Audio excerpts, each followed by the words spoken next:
Cuddy and Detritus were proceeding along Feedry Road. It was lined with tanneries and brick kilns and timber yards and was not generally considered a beauty spot, which was why Cuddy suspected they'd got given it to patrol to get to know the city. It got them out of the way. Sergeant Colin thought they made the place look untidy. There was no sound but the clink of his boots and the thump of Detritus's knuckles on the ground. Finally, Cuddy said, "I just want you to know that I don't like being teamed up with you any more than you like being teamed up with me." "Right. "But if we're going to have to make the best of it, there'd better be some changes, okay?" "Like what?" "Like, it's ridiculous you not being able to count. I know trolls can count. Why can't you?" "Can count." "How many fingers am I holding up then?" Detritus squinted. 2. "Okay, now how many fingers am I holding up?" 2 and 1 more. "So 2 and 1 more is..." Detritus looked panicky. This was calculus territory. 2 and 1 more is 3. 2 and 1 more is 3. "Now how many?" 2 and 2. "That's 4. 4. "Now how many?" Cuddy tried 8 fingers. 2, 4. Cuddy looked surprised. He'd expected many or possibly lots. "What's a 2 for?" 2 and a 2 and a 2 and a 2. Cuddy put his head on one side. He said, "Okay, a 2-4 is what we call an 8. 8. "You know," said Cuddy, subjecting the troll to a long, hard stare, "you might not be as stupid as you look. This is not hard. Let's think about this. I mean, I'll think about this, and you can join in when you know the words." Elsewhere. Vimes slammed the house watch door behind him. Sergeant Colin looked up from his desk. He had a pleased expression. "What's been happening, Fred?" Colin took a deep breath. "Interesting stuff, Captain. Me and Nobby did some detectoring up at the Fools Guild. I've written it all down, what we found out. It's all here, a proper report." "Fine." "All written down. Look, properly. Punctuation and everything." "Well done." "It's got commas and everything. Look." "I'm sure I shall enjoy it, Fred." And Cuddy and Detritus have found out stuff, too. Cuddy's done a report, too, but it's not got so much punctuation as mine." "How long have I been asleep?" 6 hours. Vimes tried to make mental space for all of this, and failed. "I've got to get something inside me," he said. "Some coffee or something, and then the world will somehow be better." Elsewhere. Anyone strolling along Feedry Road might have seen a troll and a dwarf apparently shouting at one another in excitement. "A 232, an 8, and a 1. "See? How many bricks in that pile?" Pause. "A 16, an 8, a 4, a 1. "Remember what I said about dividing by 8 and 2? Longer pause. 29? "Right! Right! You can get there! I can get there! You're a natural at counting to 2! I'm a natural at counting to 2! If you can count to 2, you can count to anything! If I can count to 2, I can count to anything! And then, the world is your mollusk! My mollusk! What's a mollusk?" Meanwhile, Angua had to scurry to keep up with Carrot. "Aren't we going to look at the Opera House?" she said. "Later. Anyone up there will be gone by the time we get there. We must tell the captain." "You think she was killed by the same thing as Hammerhawk?" "Yes." Back to Detritus and Cuddy. "There are 9 birds." "That's right." "There are 1 bridge." "Right." "There are 410 boats." "All right." "There are 1,364 bricks." "Okay." "There are..." "I should give it a rest now. You don't want to wear everything out by counting." "There are 1 running man." "What? Where?" Meanwhile, with Vimes, Sham Harga's coffee was like molten lead. But it had this in its favor. When you drank it, there was this overwhelming feeling of relief that you'd got to the bottom of the cup. "That," said Vimes, "was a bloody awful cup of coffee, Sham." Right, said Hagar. "I mean, I've drunk a lot of bad coffee in my time, but that was like having a saw dragged across my tongue." How long had it been boiling? What's today's date? Said Hagar, cleaning a glass. He was generally cleaning glasses. No one ever found out what happened to the clean ones. August the 15th. What year? Sham Hagar smiled, or at least moved various muscles around his mouth. Sham Hagar had run a successful eatery for many years by always smiling, never extending credit, and realizing that most of his customers wanted meals properly balanced between the 4 food groups: sugar, starch, grease, and burnt crunchy bits. "I'd like a couple of eggs," said Vimes, "with the yolks real hard, but the whites so runny that they drip like treacle. And I want bacon, that special bacon all covered with bony nodules and dangling bits of fat, and a slice of fried bread, the kind that makes your arteries go clang just by looking at it." "Tough order," said Hagar. "You managed it yesterday. And give me some more coffee. Black as midnight on a moonless night." Hagar looked surprised. That wasn't like Vimes. "How black's that, then?" he said. "Oh, pretty damn black, I should think." "Not necessarily." "What?" "You get more stars on a moonless night. Stands to reason. They show up more. You can be quite bright on a moonless night." Vimes sighed. "An overcast, moonless night," he said. Hagar looked carefully at his coffee pot. "Cumulus or cirronimbus?" "I'm sorry? What did you say?" "You get city lights reflected off cumulus. Because it's low-lying, see? Mind you, you can get high-altitude scatter off the ice crystals and—" "A moonless night," said Vimes in a hollow voice, "that is as black as that coffee." "Right."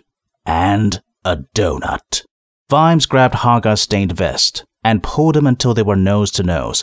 A donut as donutty as a donut made of flour, water, 1 large egg, sugar, a pinch of yeast, cinnamon to taste, and a jam, jelly, or rat filling, depending on national or species preference, okay? Not as donutty as something in any way metaphorical, just a donut. 1 donut. "A donut?" "Yes." "You only had to say—" Hagar brushed off his vest, gave Vimes a hurt look, and went back into the kitchen. Elsewhere. "Stop! In the name of the law!" What the law's name, then? "How should I know?" Why are we chasing him? "Because he's running away!" Cuddy had only been a guard for a few days, but already he had absorbed one important and basic fact. It is almost impossible for anyone to be in a street without breaking the law. There are a whole quiverful of offenses available to a policeman who wishes to pass the time of day with a citizen, ranging from loitering with intent through obstruction to lingering while being the wrong color /shape/species/sex. It occurred briefly to him that anyone not making a dash for it when they saw detritus knuckling along at high speed behind them was probably guilty of contravening the Being Bloody Stupid Act of 1581. But it was too late to take that into account. Someone was running, and they were chasing. They were chasing because he was running, and he was running because they were chasing. Meanwhile, Vimes sat down with his coffee and looked at the thing he'd picked up from the rooftops. It looked like a short set of panpipes, provided pan was restricted to 6 notes, all of them the same. They were made of steel, welded together. There was a strip of serrated metal along one side, like a flattened-out cogwheel, and the whole thing reeked of fireworks. He laid it carefully beside his plate. He read Sergeant Colin's report. Fred Colin had spent some time on it, probably with a dictionary. It went as follows. "Report of Sergeant F. Colin, approximately 10 a.m. today, August 15th. I proceeded in the company of Corporal C.W. St. J. Nobbs to the Guild of Fools and Joculators in God Street, whereupon we conversed with Clown Buffo, who said Clown Beto, the corpus derelicti, was definitely seen by him, Clown Buffo, leaving the guild the previous morning just after the explosion. This is dead bent in my opinion, the reason being the stiff was dead at least 2 days. Corporal C.W. St. J. Nobbs agrees, so someone is telling meat pies. Never trust anyone who falls on his arse for a living.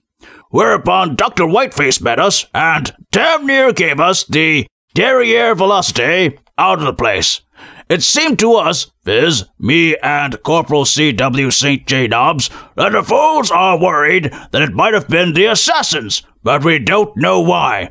Also, Clown Buffo went on about us looking for Beano's nose, but he had a nose on when we saw him here, so we said to Clown Buffo, did he mean a false nose? He said, no, a real one, bugger off, whereupon we came back here. Vimes worked out what derriere velocity meant. The whole nose business looked like a conundrum wrapped up in an enigma. Or at least in Sergeant Colin's handwriting, which was pretty much the same thing. Why be asked to look for a nose that wasn't lost?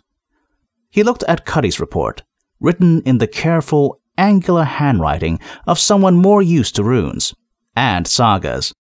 Captain Vimes, this herewith is the chronicle of me, Lance Constable Cuddy. Bright was the morning and high over hearts when we proceeded to the Alchemist Guild, where events eventuated, as I shall now sing. These included exploding balls. As to the quest upon which we were sent, we were informed that the attached piece of paper, is in the handwriting of Leonard of Quirm, who vanished in mysterious circumstances. It is how to make a powder called No. 1 powder, which is used in fireworks. Mr. Silverfish, the alchemist, says any alchemist knows it. Also in the margin of the paper is a drawing of the gun, because I asked my cousin Grabpot about Leonard, and he used to sell paint to Leonard, and he recognized the writing, and said Leonard always wrote backwards because he was a genius. I've copied same herewith. Vimes laid the papers down and put the piece of metal on top of them. Then he reached in his pocket and produced a couple of metal pellets. A stick, the gargoyle had said. Vimes looked at the sketch. It looked, as Cuddy had noted, like the stock of a crossbow with a pipe on the top of it. There were a few sketches of strange mechanical devices alongside it, and a couple of the little six-pipe things. The whole drawing looked like a doodle. Someone, possibly this Leonard, had been reading a book about fireworks and had scribbled in the margins. Fireworks. Well, fireworks. But fireworks weren't a weapon. Crackers went bang, rockets went up, more or less, but all you could be sure of them hitting was the sky. Hammerhawk was noted for his skill with mechanisms. That wasn't a major dwarfish attribute. People thought it was, but it wasn't. They were skilled with metal, all right. And they made good swords and jewelry, but they weren't too technical when it came to things like cogwheels and springs. Hammerhawk was unusual. So, supposing there was something about it that was different, strange, terrifying. No, that couldn't be it. It'd either end up all over the place, or it'd be destroyed. It wouldn't end up in the Assassin's Museum. What got put in museums? Things that hadn't worked, or had got lost, or ought to be remembered. So where's the sense in putting our firework on show? There had been a lot of locks on the door, so not a museum you just wandered into then. Maybe you had to be a high-up assassin, and one day one of the guild eaters take you down there at dead of night, and say, for some reason, the face of the patrician loomed up at this point. Once again, Vimes felt the edge of something, some fundamental, central thing. Elsewhere? Where'd he go? Where'd he go? There was a maze of alleys around the doors. Cuddy leaned against a wall and fought for breath. There you go! Shouted Detritus. Along Whalebone Lane! He lumbered off in pursuit.